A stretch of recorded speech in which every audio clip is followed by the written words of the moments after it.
Hello party people, Lorenzo here, and we're back with a new series. It's probably going to be medium short, so no 70 plus episodes like the real solar system is currently racking up. No, this is in response to a Steam message and a Kerbal Space Program forum post by EllBristow. I suggest that you check out his channel and his live stream as well. Details for that will be in the description of this video, for the very good reason that this video and indeed series will revolve around his challenge. He calls it the EllBristow HardKore Challenge. Fairly imaginative name. That leaves that doesn't leave a lot up to the imagination. It is a challenge and he has set up some rules. You're currently staring at the screen of a brand new career save. Look at that, we have 10,000 credits, we have the money, we have no science, no reputation, nothing. We're starting with a blank slate, and we're doing so with some mods. We have the compulsory for this challenge deadly re-entry, that makes re-entry deadly and dangerous and hot. We have Ferrum Aerospace, that makes the air behave a little bit more realistically. We have Remote Tech 2, that's a first for videos of mine. Basically it doesn't make a difference for manned flights, but unmanned flights need to have a line of sight to the command center or a communications relay to be able to function. So that will possibly make certain things difficult. We are running TAC life support. Also haven't mucked about that with any videos, and that's the life support mod that, well, makes it possible for Kerbals to run out of air, choke on CO2, don't have food, that kind of horrible stuff. Should be interesting. And we have most controversial for me, that is, we have the mod DangIt, which actually introduces random failures. Fortunately, it does also introduce a way to fix broken parts, and I very much look forward to see how that works out. On the one hand, I think it could be just annoying and not much fun, but it also might, you know, if things happen in interesting moments, it might provide for some cool emergent disaster scenarios. We also have some usability mods. We have procedural fairings to deal with Ferrum Aerospace a bit. We have the alarm clock. We have Kerbal Engineer, but nothing really universe altering other stuff. Okay, so the challenge, the rules is we have to use a new full career mode. That we did. We need to complete the tech trees starting from scratch, that we will. And we need to plant the flag on the moon, Minmus, and the North Pole of Kerbin. These are our objectives. And a bonus objective is to place a flag on Duna and Ike. So that's our targets set out for us.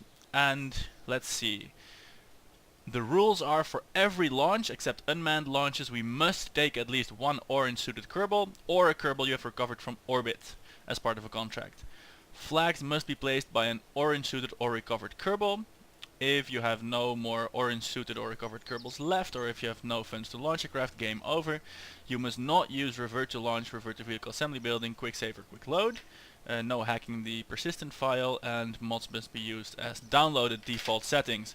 All of that is in the game. We're going to use those rules exactly. I'm going to slightly modify the astronaut rule, just no recruiting of anyone else.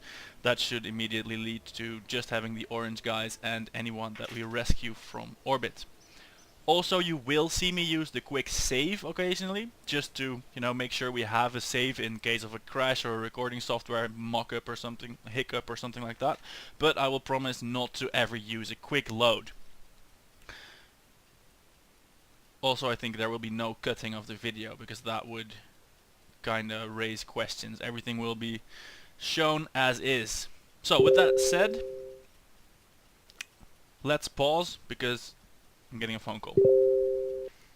Right on, there we are again, break over, and well, since we haven't really started yet, you shouldn't suspect me for any save tampering just yet. So, right, that's the rules. That's what we have to do, and so there's no takebacks. We just have to do this once. Just have to do this well. I don't know what I was going to say. That wasn't a really good sentence. Let's just take this name here. Name it... Oh no, I'm doing this all wrong. We're not starting out with the vehicle assembly building. We're starting out with the contract building, because we need money.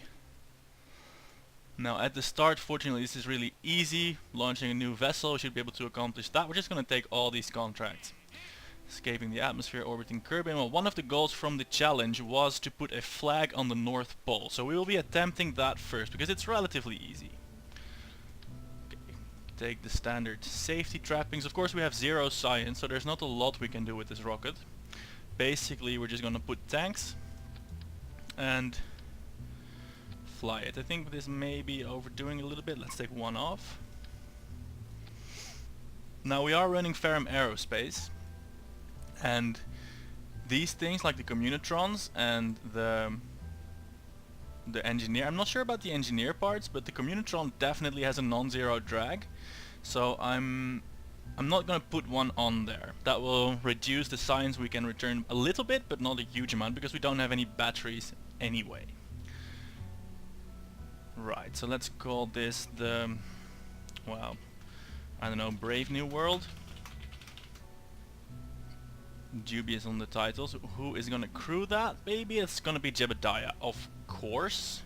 Oh, and with the, let me just talk a little bit more about the mods. The DangIt mod actually introduces, I think the smarter Kerbals will make more efficient repairs. And that mod, that's the one that introduces random failures. Look here in the part screen, we now have a reliability info. So we have MTBF, that's mean time between failures. That's a brand new part, will go for approximately, well, go on average for 8,000 hours without failing. Lifetime, if I read the readmes correctly, is the amount of time that will have to elapse before the MTBF starts to decrease. End of life, EOL, that's an estimate where that you know, you can use as an indicator when the part really isn't so good anymore. I think it was when the MTBF, the mean time between failure, has been decreased to about 2/3. So you can use it beyond the end of life, but then they will start failing more and more often. So for instance, the engineer has a mean time between failure of 1600 hours, which is really long, but after just 1 hour, this will start to decrease. So they made it so that you will very, very, very rarely see a failure on launch, which would be really sucky, but on your long Mars mission, engine performance is not guaranteed at all. So that's actually kind of good. That means that, say on a moon mission, you might want to pop one of your Kerbals on EVA and check out the craft before landing. That's pretty cool. I haven't played any actual missions with that before, so we're gonna have to find out whether that is cool or not. But for now, let's wheel this out to the launch pad and see what we can do. A simple rocket, a simple engine, a simple parachute, and a simple mission. What can go wrong, right? So here we have a screen for the life support. Shouldn't be hugely relevant now, but let's just keep it up to, well, get used to having that. The contracts, well, they're straightforward. We just see how far we go with this beanstalk of a rocket. Remember, no quick saving, no quick loading, nothing of that. So if things go wrong, we'll just have to deal with it. And go. Now we do have Ferrum Aerospace, and I want to angle over to the North Pole, and that means I'm gonna have to do so gradually. And let's pull up the Ferrum Aerospace thing there. So if we turn over too fast, we're gonna disintegrate. If that happens, it's not the end of the world. The capsule will probably survive, and so will Jebediah. But ideally, I want this rocket to reach the North Pole, because then we could immediately cross out one of those goals. Get a crew report going, save that. Very well. Oh, we're losing. I'm trying on the navball to maintain a prograde heading. That is not going very well, and well, a failure has occurred. That's what I was talking about. Ferrum Aerospace makes it fairly tricky to well, the principle's not that tricky. You need to go straight through the air, and if you deviate too much from your course, the rocket will explode, or at least disintegrate. So yeah, no North Pole flagging today. That's fine though, because we did do some stuff. We did the 5,000 meter one, that's nice, and of course we launched the first vessel, that's also nice. 16.5 kilometers is what we did. That's pretty good. At least We have more money than we started with, and some science to boot. That's, well, that's decent. So now let's get this boy back on the ground. He's not even gonna splash into the ocean. That's always nice. And then we can see about trying that again. We'll visit the science building to see if we can get some useful parts to make that easier, otherwise it's just going to have to be better piloting on my part. Because I would really like to get like the North Pole part of the challenge done on the first video. I think that should be very much attainable. We should be able to get into orbit without much trouble. And then when we get to the longer missions, we will get to muck about with life support, communications relays, failing rockets probably. The failing rockets, I just realized, makes it really attractive to go manned, because a Kerbal can just fix an engine, whereas an unmanned probe would just be screwed if a failure were to occur. So that's nice. Okay, this is our first flight, so we need to do all the sciencey bit that we can. EVA report, keep that, and store the data. Yeah, go out there again. Take another EVA report. Yeah, keep that as well. And a surface sample. Yeah, and back into the capsule you go.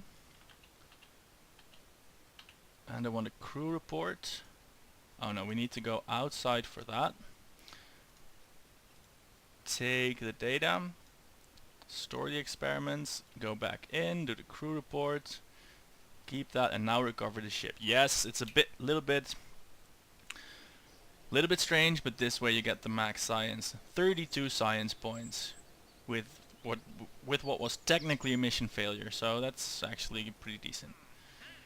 So 22,000 meters. I don't really like these part in this condition. We're gonna hold off on those unless we really need money. So let's do an altitude record of 22,000 meters. We should be able to do that. Okay, R&D, bigger rockets, always good. Decouplers, always handy. And this small upper stage, and batteries. Yes.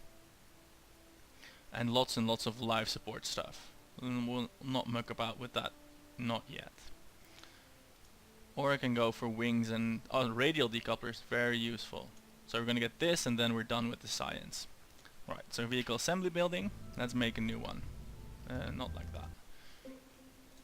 Let's make a new one. I'll make this quick, because vehicle assembly building watching isn't the most awesome thing there is in KSP Videoland. We'll make this a simple rocket once more. Basically the same, just with 4 fuel tanks instead of 8 small ones. And I can make it a multi-stage one.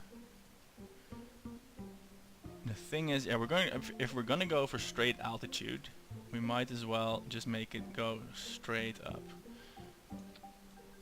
At least these wings, they are liable to make it go pretty straight, but it also makes steering difficult because this engine still is the non-gimbling part. We will find out how well that goes. I mean, we aren't I can't talk today. I don't know what's up with that. We're not broke, we have cash, so we can just try something. Try hard. Bam. Jebediah again at the helm. I have the feeling I'm forgetting something important, but we'll see about that. Probably find out what it is in mid-flight. Right. Without too much ceremony, let's just go. And I'm gonna turn over relatively quickly to the north heading, because once we get some speed going, I'm hoping the fins will lock in our attitude. And something like this should suffice. I'm gonna try and use SAS to keep that on. Of course, the only actual attitude control is located in the command pod in the form of reaction wheels. I mean, these wings are fixed, the engine is fixed, so there is a incredibly low amount of control actually possible. And we're angling over a lot already, 45 degrees, and we're still in fairly thick air. And I kind of want to have a little bit steeper trajectory. I can throttle down, that's a bit of control I do have. because here Ferrum Aerospace is telling me we are experiencing high dynamic pressure. That's basically mean you're going really fast through very thick air. But we're also almost going horizontal, and we do need to make the 22 kilometer mark for our money and science bonus. And look at that. I mean, I'm pulling up on the stick, but it's not really doing anything. And our altitude is only increasing very, very slowly. We're going so fast that we're getting heating effects. Actually, we're going to burn off our parachute, and of course that's not really something we want to happen. The air is very thin. It's at 0.06 bars, at least I think that's what this means. But yeah, we're only climbing at like 15 meters per second. I'm pulling up full on the stick and it's doing nothing. I think we're soon going to be diving back into the atmosphere. Oh shit! That is a big problem. Oh shit, we're actually burning up. Oh no, I don't want to lose Jebediah this early in the game. Oh no! We don't have a parachute anymore. I saw the overheating bar in the staging thing. I just didn't think it would actually burn up and explode before that bar would complete. Yes, that is a problem. I think Jebediah is done for, is actually dead. Because there's no way that this is going to turn around. And we do have fuel remaining, so we could use, if we get the thing to point engine down, we could soft land it, but there's no way we're gonna get out of this orientation because we have no attitude control. Oh shit. I mean, no, there is no control I have whatsoever. I can very slightly rotate, but no. Oh damn it. Sorry, Jeb. Did we get a random failure somewhere? No, this was just pure avoidable trouble. Right, so that's one down. That's not exactly the progression I had in mind. Let's see, are the settings proper? Yeah, we're not getting him back automatically. So we have 2 guys remaining. We do have money remaining.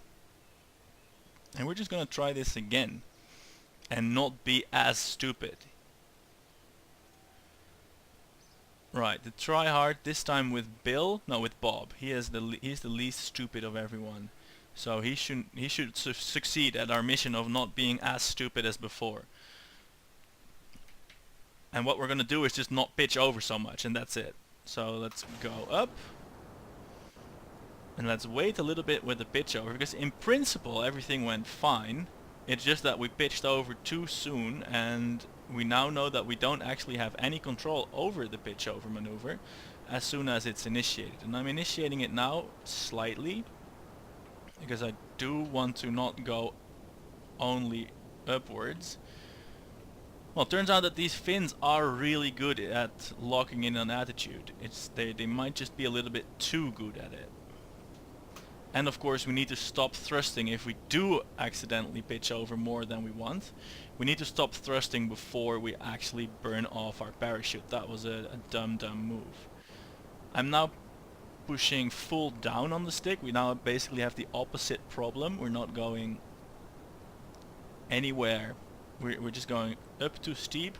But that's a less important problem, because the fix for that is to basically just give up on going to the North Pole and going back home, and that's something that Bob can very much survive, which is good.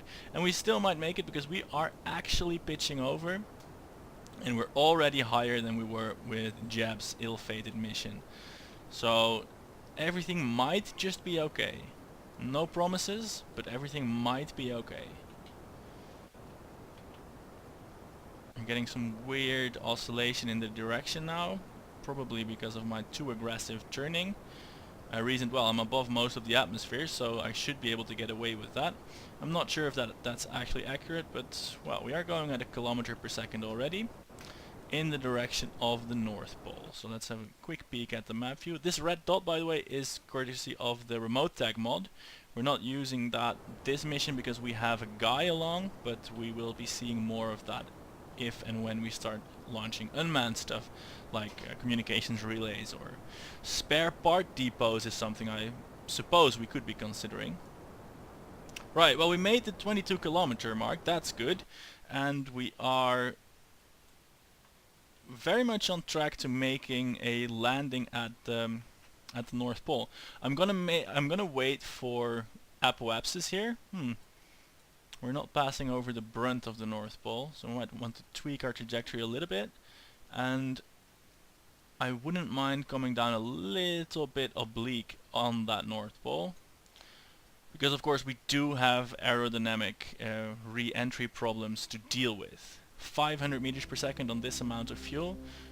It's possible we could make that. Yeah, it's a 13-second burn. We'll probably make that, because this rocket is incredibly light, and well, if we don't make it, we'll have a harrowing re-entry.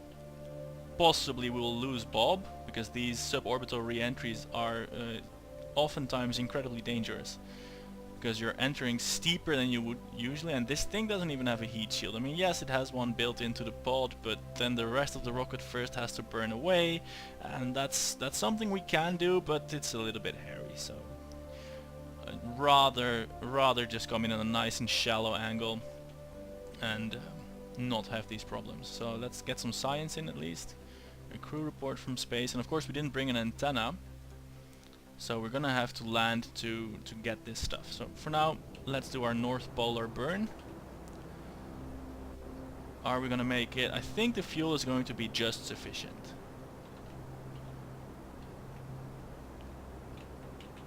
Boom.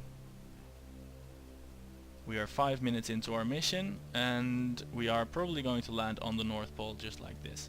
And I will continue on this trajectory until we hit Atmo, and then I'll just brake with the rocket and we'll see what happens. So, time warping enabled. Oh, I could get some more EVA reports, like over different biomes. That's nice. Boom, over Kerbal's water. Now it becomes important that he actually lands again, because then we get some pretty decent science. Do we get something new here? Every new save game has this in and out EVA sciencing, because there's just so many different biomes. I mean, I like the idea of the biomes, it's a nice addition, a great touch, but man, that way to get science, I don't really like to do it, but well, I like the science, so that's a bit of a conundrum. We already had this, okay. 76 kilometers, so that means one more EVA thing. Grasslands, I think we had that already also. Okay, let's see about turning this thing around, because we want that.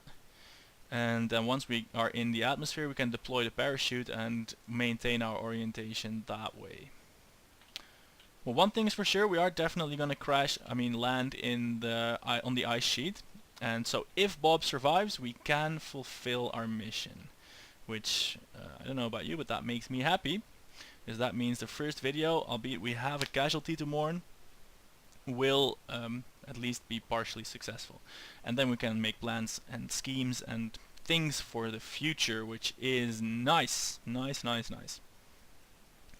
So, nothing to do but increase the time warp and wait until we start hitting atmosphere. 40 kilometers. Shall I? Yeah, I'm going to use the rest of the rocket fuel, so that we're just that little bit lighter and going a little bit slower. So, oh, it's actually a lot slower. It's about 15% less deceleration, 2 Mach numbers off our speed. We'll see how that goes then. We'll see how that goes. I hope it will go well. And we might just break up. I'm going to pop the parachute so that hopefully that could fix the orientation. I'm completely powerless now. We lost the parachute. Okay, that's not good. If we had broken up first... Aw, man! If only the rocket had the courtesy to break up first, then the pod would be in this orientation, everything would have been fine. Damn it, those wings have screwed me over so hard. Of course I did it myself. But those wings, man, I mean, they killed Jebediah by locking in the attitude, which was the plan, and now they killed Bob by flipping around the ship. Damn it, damn it, damn it. So, screw wings. Really, really, really hard. Screw wings. I'm very sorry, Bob. I'm very sorry, scientists that wanted the informations. And, hey, that's Minmus, look at that. And I'm very sorry, viewer. And I'm sorry, Bristow, because no flags on the North Pole yet. And we only have one more guy remaining. I mean, if he doesn't live longer than his predecessors, we're gonna have a really hard time with... I mean, if he doesn't live until we unlock unmanned tech, we are completely screwed. We will be game over immediately. Unless Bob here can land on his helmet. Because that's apparently like a really amazingly survivable for Kerbals. I don't know how to make him turn upside down though. Oh god. Hello, is it a big pile of fluffy snow?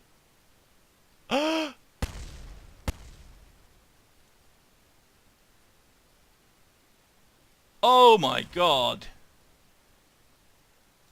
That's the crater. Bob landed in a big pile of fluffy snow with Minmus on the background. Look at that. We missed out on all the science, but we got a flag.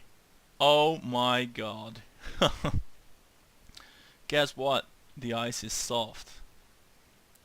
Soft ice is delicious. Right. Okay, things aren't as bleak as projected. I mean, yeah, sure, we lost all the science. It wasn't that much in the first place. And we lost any recoverables from the craft. We did 2 contracts. Oh yeah, we went to space. Awesome. Did we accept that contract, or did they just like spawn it like, hey, you did that, well done. Anyway, so we have lots of money. We have 2 guys remaining. We fulfilled, through the magic of snow, a Christmas miracle with snow magic. We fulfilled the flag challenge, and we are now ready to move on to bigger, better and greater things. We have 68 grand to work with. Ooh, look at that, we recovered some parts that crashed somewhere. Interesting. And we got some reputation. Great. Let's worry about the science. Batteries, so we can have an actual orbital mission that transmits back some science. Let's get that. Let's get the gimbalable engine. Yes, yes, yes, please. Oh, and that's everything. And we have 0.4 science point remaining. That's for later. Alright, so next episode we shall endeavor to do some contracts.